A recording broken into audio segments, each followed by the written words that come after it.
Thanks, guys, for tuning in to the Joe Strandell Show. I'm joined with Bob McIntosh. I met Bob at an event called Thrive, and Thrive was an amazing event put together in Las Vegas. Cole Hatter and a bunch of other guys put this together with a lineup of really impressive speakers, and it changed my life. And so I wanted to talk with you, Bob, and kind of give context for people who've maybe not heard of you, or maybe they've seen your face on Facebook or something, but they don't really know you. So I was wondering if you could give context to those people and just like, what you do. Yeah. A little bit about your background. Absolutely. So my background's kind of interesting. I started out, my dad actually was an entrepreneur. Started a company with his dad, and, built it to, 16, 17 million, something like that in revenue, when he finally sold it.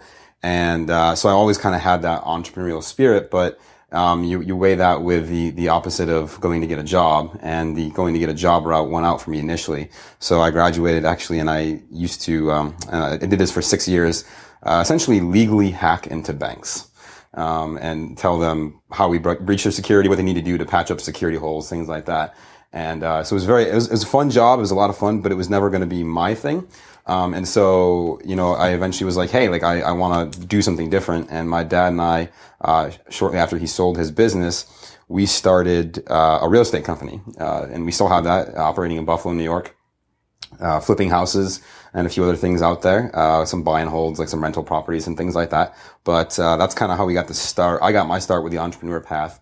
And along that path, I met up with some of the guys that Cole Hatter had talked about at the Thrive event, which is Stan Merrill and Paul Sagan and those guys over at Fortune Builders, who really inspired me to take it to the next level. Also helped my real estate business grow significantly as well, which is a positive thing. And those guys really pushed me to be something different, to go further.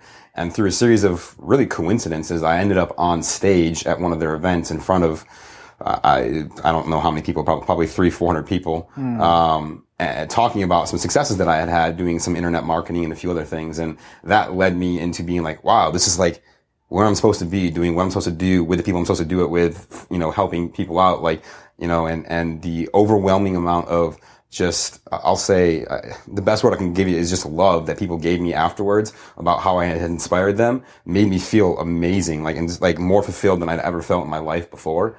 And so I was like, this is what I need to do more of. How do I do more of this? And I've been pursuing that for the last 3 years now. What did you talk about at that event?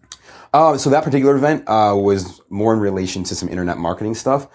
So after we had some success with real estate, we were obviously like, hey, how do we do more? And that led us into internet marketing. And I actually ended up building a small information product around remodeling houses, but rather than doing it as a business owner, doing it more so for a homeowner who just says, like, I got this picture in this catalog, I want my kitchen to look like this. How do I do this without getting screwed over by contractors? Because it's just too many of our friends have been screwed over, and we've been screwed over by contractors in the past as well. So we kind of put together a system to do that. And a lot of what I shared on the stage there was sort of what I had done there, and how I actually ended up generating almost close on to $20,000 in the matter of about 2 months, just selling this information product.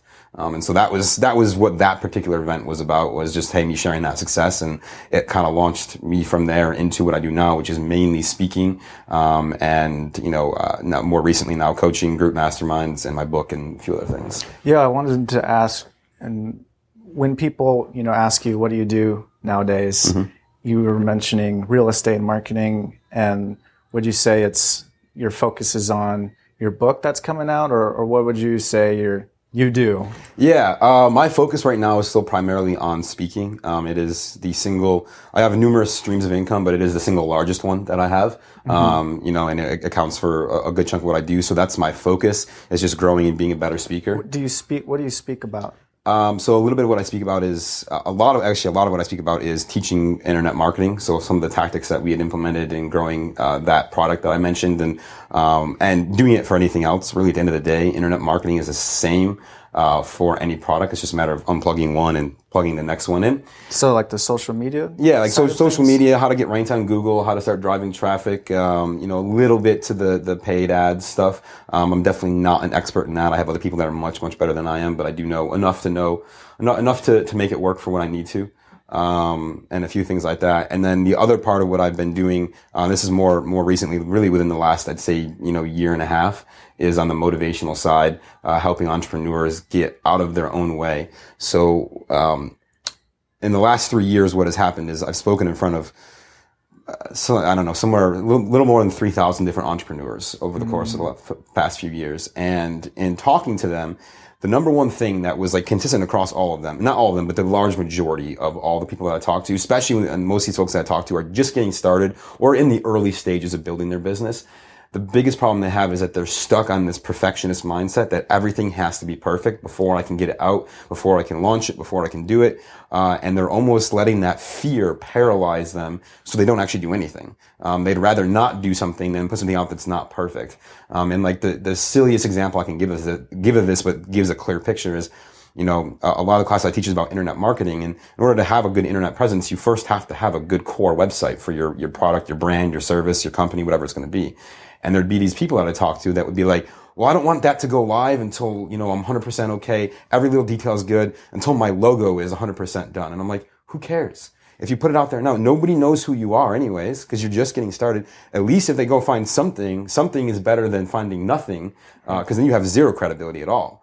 And so that, and it's a silly example of something, but it's one that it should seem obvious to a lot of people. But, I find that us as entrepreneurs, I'm going to include you that, and I'm going to assume the audience as well. Yeah. Our perfectionist mindset is what makes us awesome entrepreneurs. Because if we were comfortable with whatever was the standard quo, we wouldn't go start our own business because we'd be happy at where we're at. We'd be okay with the 9-to-5 type job.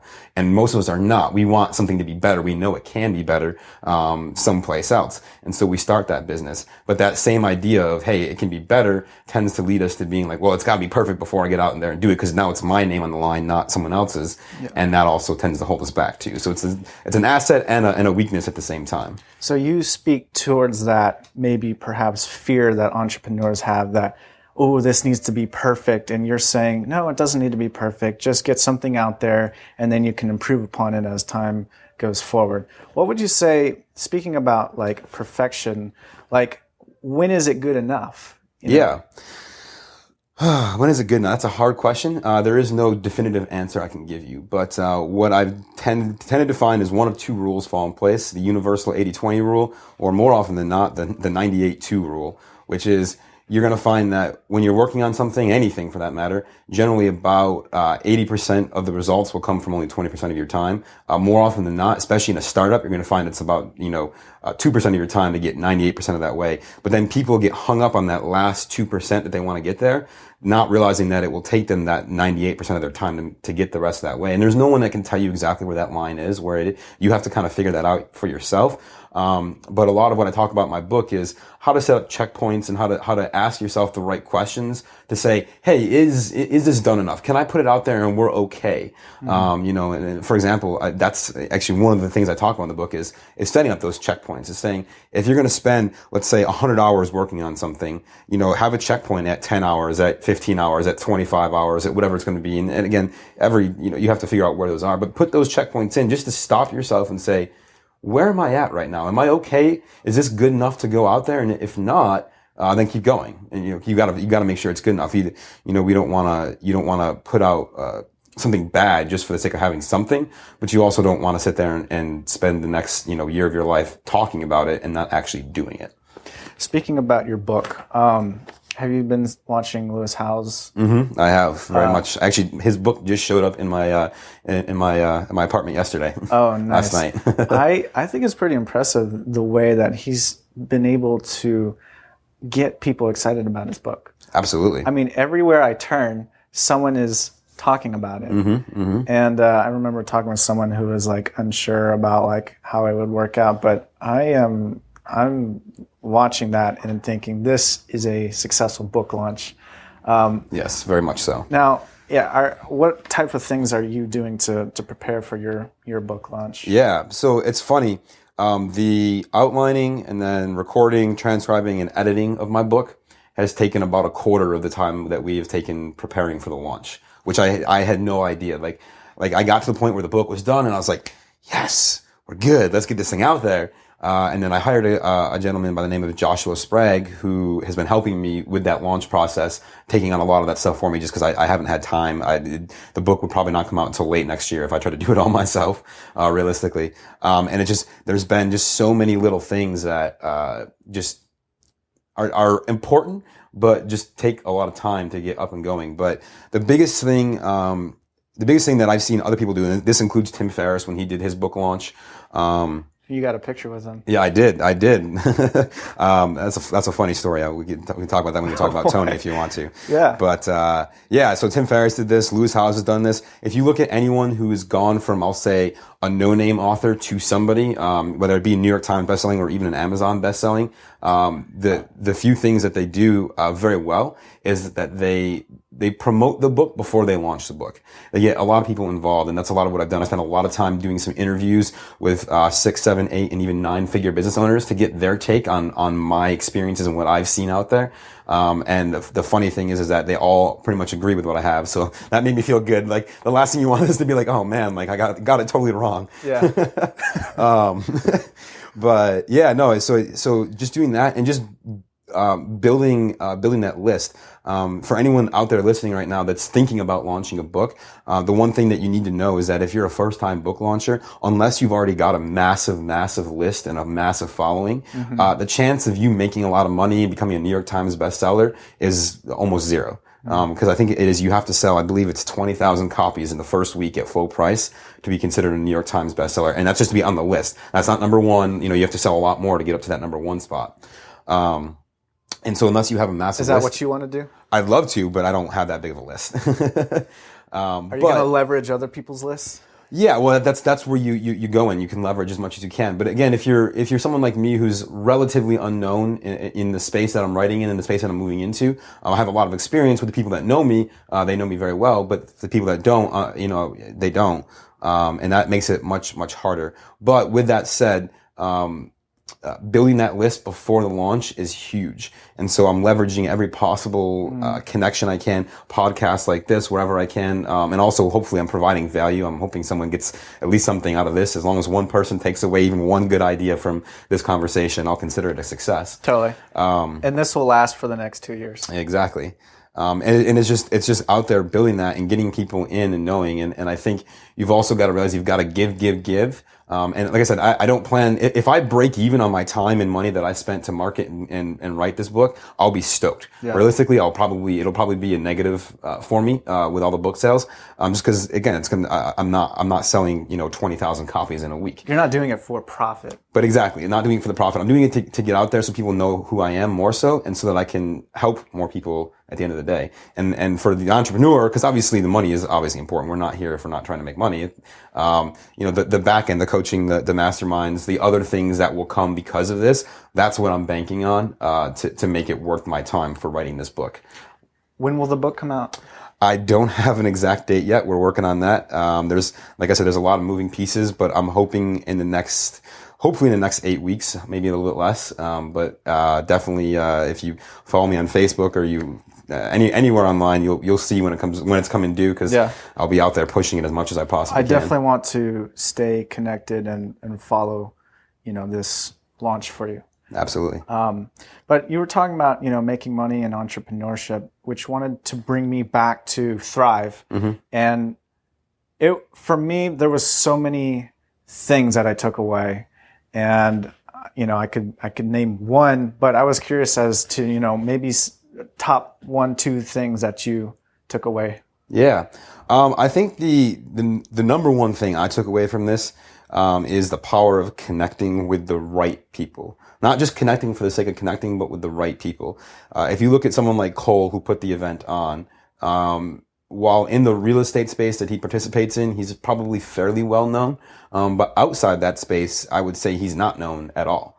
But he was still able to put together a list of 22 different speakers that not just here's some guy I never heard of. That's kind of cool. I mean, you had people like Robert Herjavec, you had Gary Vaynerchuk, you had Keith Ferrazzi, you had Lewis Howes. There was a ton of amazing people at that Jordan event. Harbinger. Yeah, I mean, the list just keeps going on, right? And I think that just right there speaks to the power of building the relationships not out of a necessity of saying, hey, your relationship with me is going to benefit me, but how is it both sides? Because you saw a lot of these people that were there. They weren't just there because they got a speaker fee and left. In fact, I believe Cole said most of them didn't get a fee to be there. They just wanted to be there because they believed in the idea of what was happening. And the profits went to charity anyways. Exactly. And so I think for me, the biggest takeaway was like saying, hey, don't just connect for the sake of connecting. Connect to find out, what's the mutual advantage? How can I help that person? How can they help me? Obviously, there's got to be a two-way street there. Right. But also, it takes time for those connections to build too. One of the stories that Cole told is that, for the last few years, he's been building these relationships. And if he had tried to launch Thrive 2 years ago, it more than likely probably would have bombed because not very many people, the speaker lineup would not have been the same. And I think that really contributed to what we saw there in terms of the environment and the people that were there participating. So just building those relationships over time, I think is huge. That was my takeaway. It's amazing that, this hotel room is completely empty, and then for 3 days it just is filled with people all around the country, all around the world, with different offerings, and yet we all have this commonality. We all have this, I guess, thriving.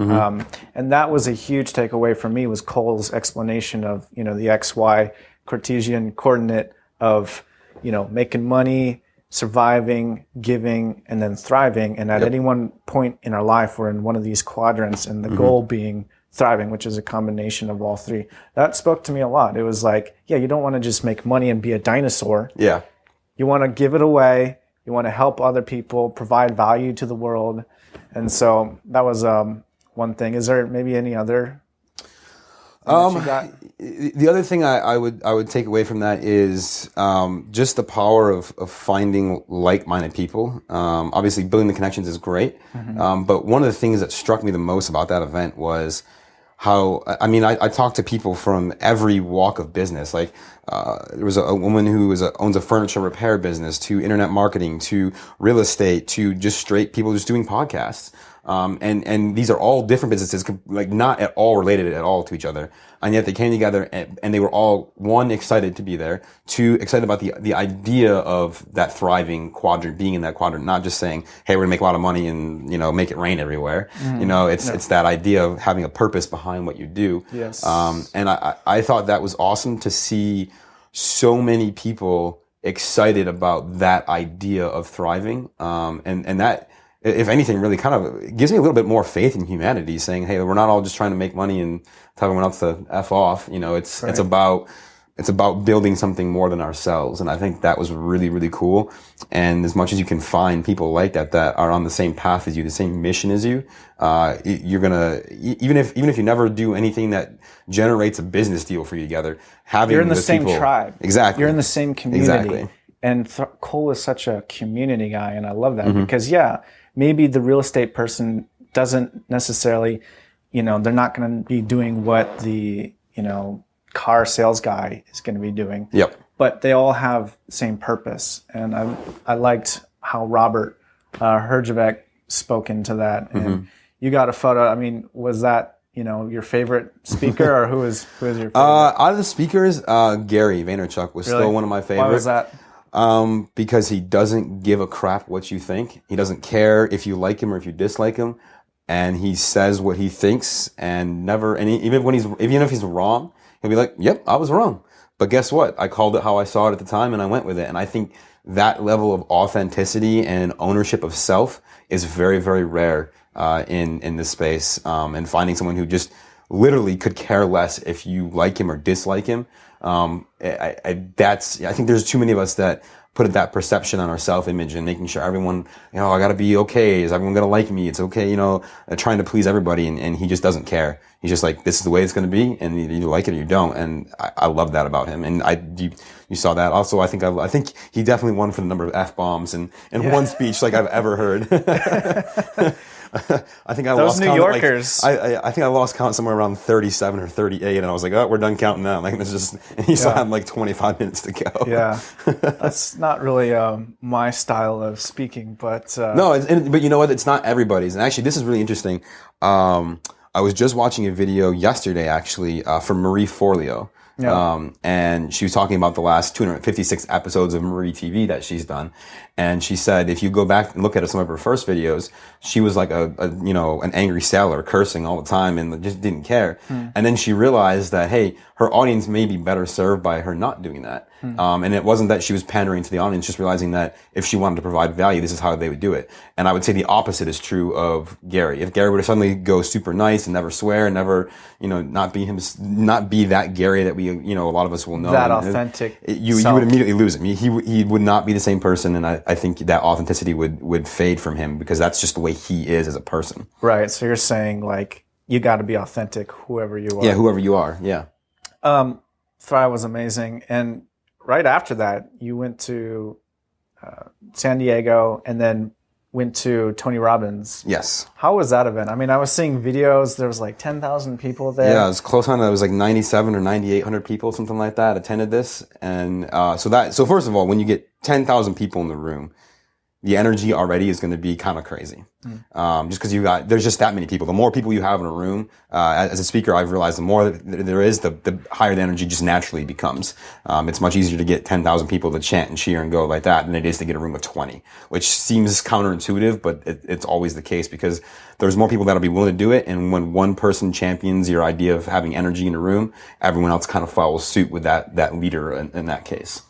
But the event itself was, very, very interesting, very eye-opening. You go through a series of different things. It starts out the first day and it's all about changing your state. So just being like, hey, just by doing that right there, I can feel my energy immediately change. And I can see just by the way your eyes squinted like that, you're like, oh, what's going on? It's like attention. It brings it in. Let me tell you a story. Just leaning forward, just changing your state completely will change the way, a lot of things. So that you do that, and then you go on a fire walk, which is crazy. I saw you walked on coals. Why would you need to do that?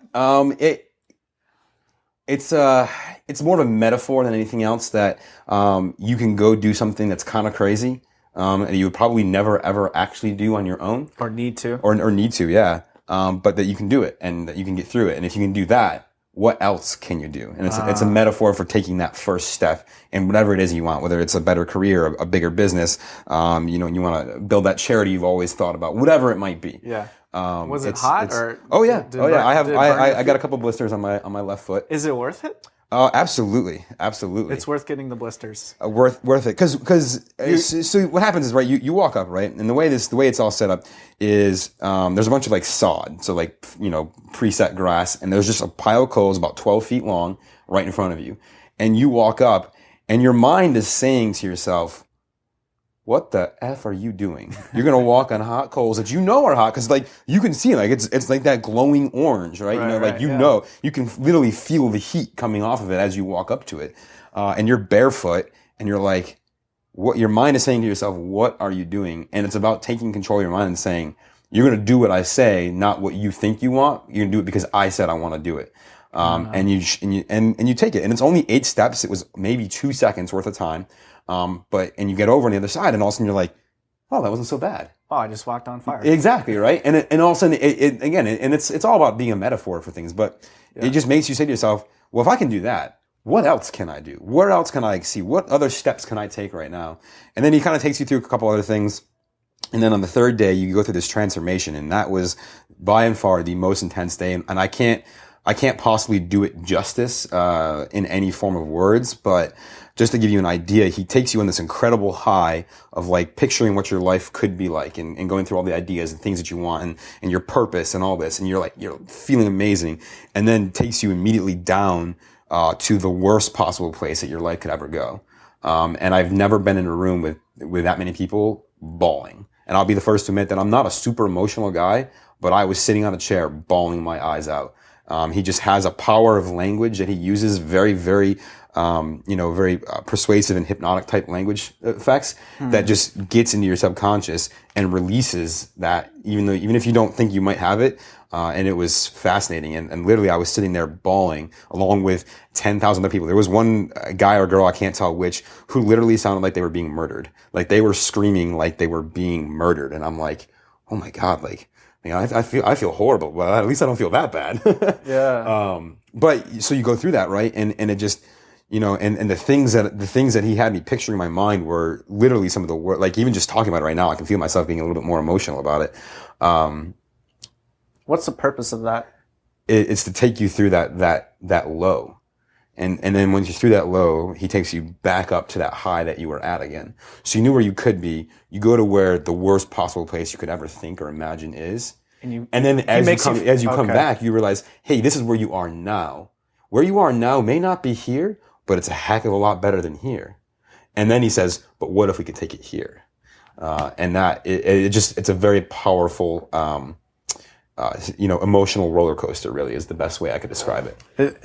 Tony sounds like a really interesting guy to be able to take that type of crowd through that journey altogether. I mean that's amazing. Yeah, well, I know, and he's been doing it for, what did he say, 30-something years, and it's fascinating. As a speaker, I pulled a lot out of just the content, learning, growing, being more in touch with my emotions, where I'm going, what I want out of my life, things like that, and that's an amazing feeling. But I also pulled a lot out from the speaking aspect of what he does, and it makes me realize that compared to him, I'm a noob.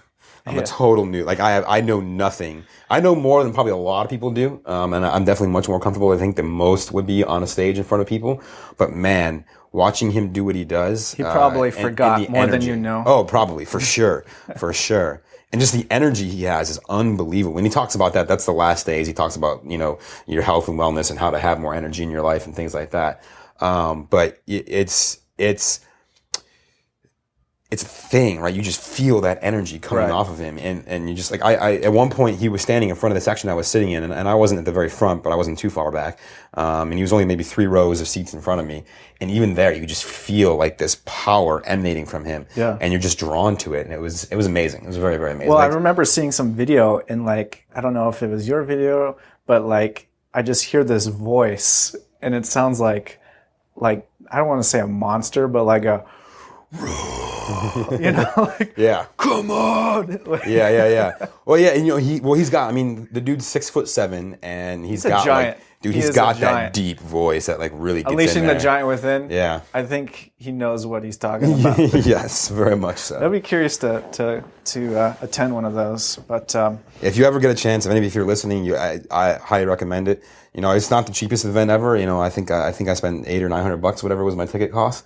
But well worth it. What I took away from that will be worth easily tens, if not hundreds of thousands or more in my business. I mean, I can believe you because that Thrive event was like $800 or $900 starting, but I got in on the 200 price, and even still, I'm like, that was so much value just in the $200. I can't even describe what that little $200 will do for the rest of my life. So now, would you say it's Tony, or is there maybe someone else when I say successful, this person comes to mind? And as just in general, or? Yeah. Tony's definitely very powerful. And he's had a ton of success. If I look at people that I follow and know, my idols are more along either like a Tim Ferriss or a Gary Vaynerchuk. Just because, most of them kind of started with nothing. And not to say that Tony didn't, because I know he did as well. In fact, he probably started with even less than most. He was a janitor at the beginning. But just that, I like those guys. I think I connect with them at a deeper level in terms of the way that they operate and think and function and what they do, and the way they see the world at a higher level. So I would say one of those two guys for sure. Okay. And that's probably also would equate to why I thought Gary was one of my favorite speakers at the event, just because I think he's one of my favorite entrepreneurs out there too. So I'm going to tend to be more drawn to the person that I think you're. I probably should get to know Gary a little bit more. I feel like I don't know him for whatever reason, but he's someone who everyone talks about. Yeah. So I guess it's worth getting to know. I want to talk about content that you consume, like music. Is there a particular movie that you like? So anybody who knows me, and for those who don't, you will now. Star Wars. I'm a massive Star Wars. I think nerd. I remember seeing you post something about tickets. tickets. Oh yeah. Well, What? I bought tickets. That was an adventure and a half buying tickets for the movie. Literally, I bought tickets for the movie that comes out in December and October. And I was literally on a website for almost 3 hours. The night they came out, trying to get the website to work because they didn't anticipate the level of people they had. But yeah, no, Star Wars by and far is my favorite movie ever. I'm a giant nerd, and I'm 100% okay with that. Yeah. You ready for J.J. Abrams' take? I am cautiously optimistic. Cautiously optimistic. After the other three came out, you're just kind of like, oh god. But seeing what he's done and watching the way he's been talking about it, and I follow all of that stuff very, very closely. I think he's taking it very seriously and not just like, oh, we're going to make a bunch of money. It's like, hey, I want to make a movie for the fans. And I think that's where my optimism comes from. But I got burned with the episodes 1, 2, and 3. So I'm really? I hated them. I think they were horrible. Oh, no. They were horrendous pieces of crap in my opinion. Oh man. But, shaking his head. Josh is shaking his head agreeing. Okay. But yeah, but so there's that. As far as music goes, I am very much into anything that strikes my fancy at the time. I tend to be into something that's more high energy, upbeat, uplifting, versus like a some EDM or even it doesn't have to be EDM. It could just be anything that has like good positive vibes or good lyrics that make sense or make you feel better. I think things like that are what I'm into more so than not. But with Spotify, it's very interesting. You're kind of open to a whole world of music that you might not ever find otherwise, just because you have the ability to go listen to it versus being like, well, there's a CD, I want this one or this one, which one am I going to get? Well, I'm going to go with what I know more often than not than what I don't know. Someone who has those positive vibes, I would say confidently, is Jason Bentley. Yeah. You're in LA, so do you listen to KCRW? I don't. I have not listened to the radio in probably 6 years. Wow. I have Spotify. I've had it for years, but KCRW's taste in music, and they have at 8:00 every night the electronic positive vibes. Okay, cool. It's not like club. Yeah. It's tasteful. Yeah. You know? I know what you mean. Yeah, Travis Holcomb. I'll have to check that out then. Yeah, I legitimately I don't. I'm either listening to either Spotify or I'm listening to audiobooks or podcasts. Yeah. That's probably. What podcast do you listen to? Tim Ferriss's. I do Gary Vaynerchuk's Ask Gary V show, which isn't exactly a podcast, but close enough. Yeah. I actually ended up listening to most of yours before coming here. Oh, okay. So there's a. What did you think? I thought it sucked, actually. Oh, no, nice. I'm just kidding. Well, I'm glad that you came all the way from LA to Santa Barbara to come do this. Yeah, absolutely. Yours. See, Entrepreneur on Fire. I listen to Lewis Howes' podcast. I really like his a lot, actually. Yeah. Who else is on my list? Smart Passive Income with Pat Flynn. Yeah. Very much like his. We listen to a lot of the same stuff. Yep. I get the feeling. Yeah. A lot of good, positive vibes on how to make money, and it's cool. It's funny. I wish I could listen to more, but I feel like there's more podcasts than I could possibly ever listen to. I know. I'm subscribed to so many. Yep. And it's like there's some here in town, and I try to see what's going on with the town. Mm-hmm. There's a lot. But audiobooks, what book are you reading now? So actually, I just finished a book by a gentleman by the name of David Fabricius, who's a fascinating guy, a fascinating story. Grew up in South Africa and like the wild of South Africa, and basically became a world-renowned speaker. And very interesting story. Joined it'd be like the Green Berets of South Africa, essentially, and a lot of his information. And it's all about. He has a whole program and this thing that he talks about really being more of a man, and not in like a chauvinistic kind of oh, I'm a man kind of way, but more just being like, hey, you're a man, own it, be it. It's okay to use that masculine energy in your life. Which, by the way, do you ever use beard oil? I do. I don't have that one. It's the $1 Beard Club. Nice. Is it good? I have another one that I found on Amazon, but it helps. Which one is that? I think it's just called beard oil. I don't know. I just searched beard oil on Amazon. It was the number one purchase recommended or whatever, and I was like, okay, we'll go with that. It smells good. Oh yeah, mine doesn't really have a scent. It's a scent. Oh, really? Mine's like a scentless This one. is like an essential oils or like whatever, and it just you smell it and it's nice. So in the morning I'll do it. Maybe at night I'll kind of lather it up. Nice. But it's helpful. It conditions Yeah. the hair, Makes it feel soft, moisturizes less the itchy. skin. Right. So it's good stuff. Speaking about small little purchases, it could be beard oil, but has there been something this past maybe year that was under $100 that was a good investment or significant to you? Something that was under $100 that it was a good investment. Or intrinsically valuable. Yeah. I mean, my mind immediately goes back to a lot of the books I've bought. I find them to have the most value.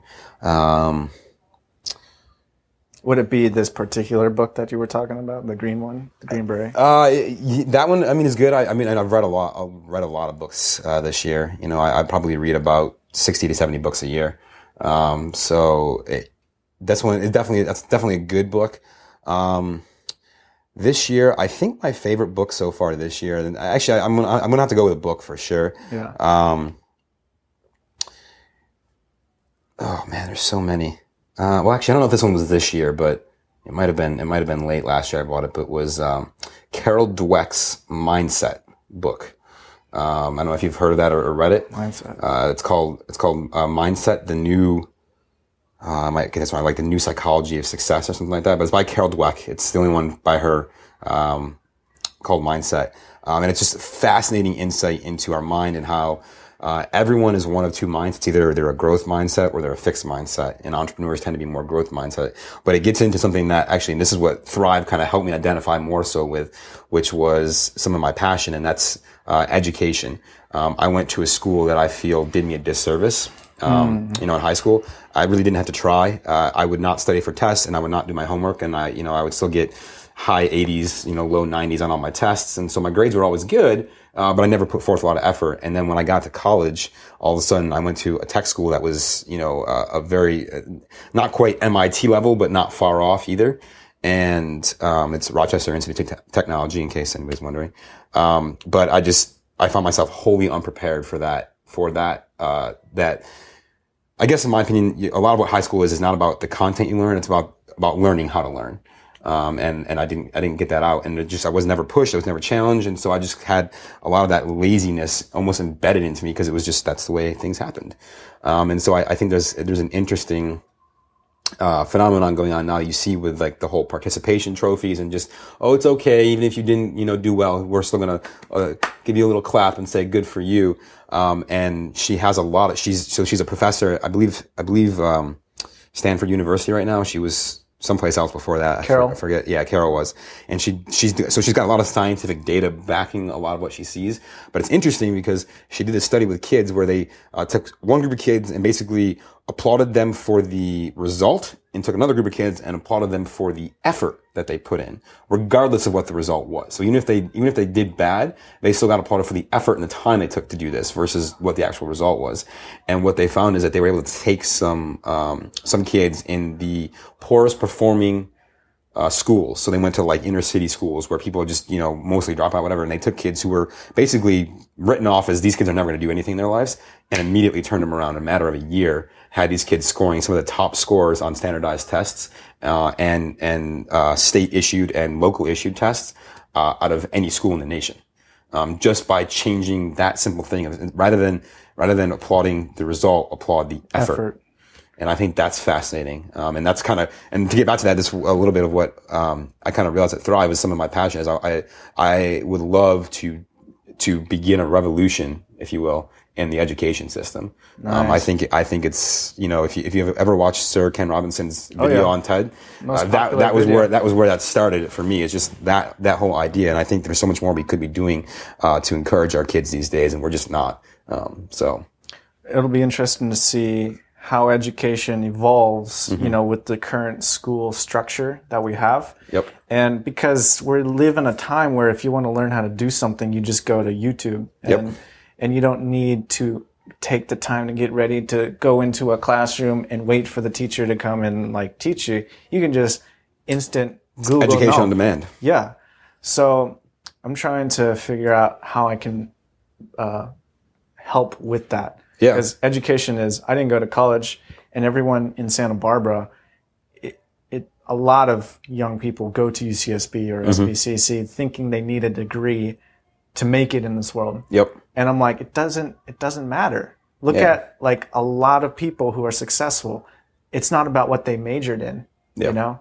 I mean, if you look at anything I'm doing now, pretty much very, very little of my degree that I got from college played any part in that. Now, I won't. You know, for me personally, I loved college. I loved the experience, and I think it was better more so for the time that time of life, just not having as much responsibility in your life, as you do. And I'll say once you graduate that area, but yeah, no, for sure, it's definitely it'll be interesting to see how that plays out too with with debt racking up and all that. You don't need to get into tens of thousands of dollars of debt to go to college. I mean, the most beneficial thing about college is the network, is the relationships you create. Absolutely. But you don't have to do that. You can find your network online, like this Facebook page. Yep. It's like you pay a ticket to get in, and then once you're in this party, boom, all your friends now are like posting all the stuff that they learned, and you're on this new level. So I have like all these, Facebook friends that I'm considering like weeding out the ones who don't belong on the bus. Yeah. And like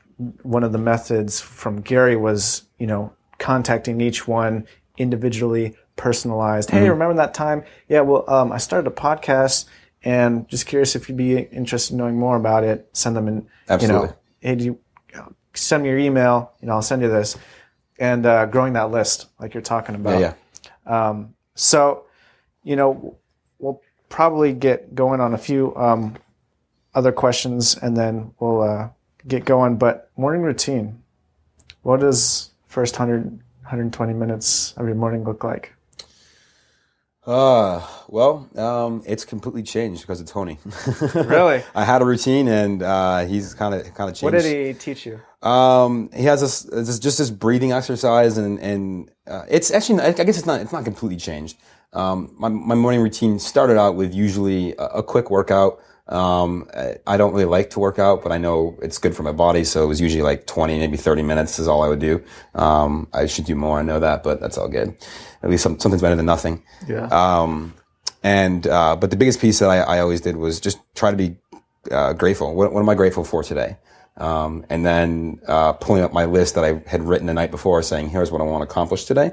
And let's go tackle it. I might not get through the whole list, and that's okay, but going through it. But he has this breathing exercise, a lot of what he talks about, and it's basically like throwing your arms up and breathing through your nose and just getting a lot of oxygen into your body. And through that process of getting a lot of oxygen in your body, your brain opens up to new ideas, new ways, new regions that kind of went into this energy saving mode of sleep, because there's not as much oxygen coming in, now kind of waking back up. And it's been interesting doing that in the morning. So that's just like stretching and then like opening up the brain for more oxygen? Sort of. It's, so imagine you got your arms and you're pumping them, like you're fist pumping at a concert, right? Right. And then breathing as you're doing that for essentially 30 breaths. And you're going to do that 3 times, 3 sets of 30. Just like, okay. I do that taking too. in all this oxygen. The way I do it is like I do this because I feel like, I don't know, there's like power that I got to like kind of It's weird. Up. Throwing your arms up is a complete state change that will just completely change your mind. If you walk up to someone, I don't remember where I read this. I don't remember who it was, but they were like, if you just walk up to someone and you just throw your arms up and just fucking, excuse my language, roar like a bear, just like, roar, whatever, like you'll feel crazy and people will look at you and they'll think you're crazy, but they'll feel that energy too. Yeah. And it's fascinating to see. And so I did it to a couple people in Vegas that I don't think they were too excited about it, to be honest. Speaking of this story, we're talking about like shaking and stuff. I do Uber part-time and I had this passenger have a seizure. In my car. Holy crap. So, it's just like a normal ride or whatever. And then all of a sudden she's like doing this. And then her whole arm is like doing this. Oh. And then her whole body is like shaking and convulsing. Whoa. And I'm like, the only thing I can naturally think of to do is to put my hand like on her leg and just hopefully subconsciously that re-engages her mind is what I was thinking. And it's getting to the point where it's getting worse, where I think, what if I have to call 911? And then all of a sudden, her life is in my hands. Mm-hmm. And that's like not fair, you know? Like, what if she died? Like, that would be in my car. Yeah. And so now, like, even thinking about that, That's that was crazy. like this past week. And then I think back to Cole's story and like his two friends dying within 3 months, or 3 months of each other. And him having that responsibility. Like, I can't even imagine having that. Yeah. You know? No, that would be intense, man. It was crazy. I mean, luckily I never even thought about that. Like as an Uber driver, like, you know, like what happens? Well, luckily that's crazy. she came to, and like I was like holding her just like as comfort. And like I just put my, you know, just holding her. And so we're like complete strangers. And then all of a sudden like we're like close. Yeah, yeah. It's weird how like that can happen. Yeah. But what would you tell, knowing what you know now, because you're 31? 32. 32. 32. What would you tell the 22-year-old version of yourself? Ooh. Because we were talking in passing a little bit too, like at the event, and you were mentioning you were in a relationship. Or Yes. What was that like? Like, yeah, I mean, you know, I if I look back, I wouldn't change anything. I want to start with that. You know, I maybe things have not all worked out. You know, I'm in the process of getting divorced, and that sucks, but it's also good for a lot of reasons. why is it good? Just because we both realized that we weren't the best fit for each other moving forward. But we met when we were very young, and I think you change a lot. People don't realize this, and you may not see it. But if you look from age 18 to, I would say even 21, 22, there's a dramatic change in who you are. And then from 22 to 25 to 28 or so, there's even a more dramatic change in who you are, I think, as a person. And there's nothing wrong with that, but there is something to be aware of. And so it's a good thing just because, you know, it's allowed us to realize, hey, this is something that, you know, isn't working for either one of us. So instead of continuing on a path that's not working, why? Let's, because of stigma, because we feel we have to, because of whatever. And I have absolutely no ill feelings towards her at all. In fact, I'm thankful for the time that I did have with her, which was almost 12 years. But I also am excited about what the future holds for me now, what that means for me, what the people I can meet, who I'm going to engage, where I'm heading. Yeah. So that's why it's good and it's bad. Obviously bad just because you're losing someone that's been, you know, part of your life for 12 years. Yeah. It's very difficult to let that go too. But if I had to go back and tell my 22-year-old self something, honestly, it would be just do it. Yeah. Go out there and do it. I think, as much as my dad was a great entrepreneur and built a very successful business, and I had that amazing influence, my mom was very much of the opposite mindset, which is ironic in a way, of go get that job, like have that security, you know, and I got out of college, I had a great job. I got one of the highest salaries out of my major, out of college, which is awesome, right? And, you know, and it was a lot of fun and all that, but it would have been much easier to start everything that I started at 22 versus, you know, I mean, I think I was only, whatever, it was like 26, 27. So it's only a matter of a handful of years, but that's, you know, still a handful of years that I could have been working on something, could have been doing something else. And you're more likely to take on risks and do things and be bold. And I think in today's day and age, as we start to see more and more, I'll say acceptance of entrepreneurship as a path versus being the, oh my God, you're crazy. You're going to start a business. You're insane. You shouldn't do that. And now it's almost like you should do that. Everyone's saying you should. You're going to see more and more businesses out there. And I think those who are not bold and those who don't stand out are going to fall by the wayside because there's so many other people out there that are willing to take it one step further, that are willing to go to where you're not, that are willing to put in that extra time, that extra effort, go to the extra mile. And if you're not ready for that, you're not going to make it. And so I think, you know, but I think you're more likely to take that extra effort at a younger age than you are at an older age. Now, that's not to say that, you know, if you're 50 or 60 thinking about starting a business that you shouldn't start it. You know, I would tell myself, hey, just do it. Like, what's the worst? If you really think about the worst possible thing that could ever happen to me from that is that, you know, I completely fail and I have to declare bankruptcy and, you know, I'm homeless, but I've still learned a lot in that case and I can still go get a job someplace, even if it's at a McDonald's or whatever, just flipping burgers or an Uber or whatever. Just there's opportunities out there for me to go earn money again if I needed to, absolutely needed to. Yeah. And so what's the worst that could happen? You know what I mean? There's very very little risk, true honest to God risk in starting your own business. If you don't look at a failure as the end point, or rather just as a stepping stone along the progress to wherever you're eventually heading in that success.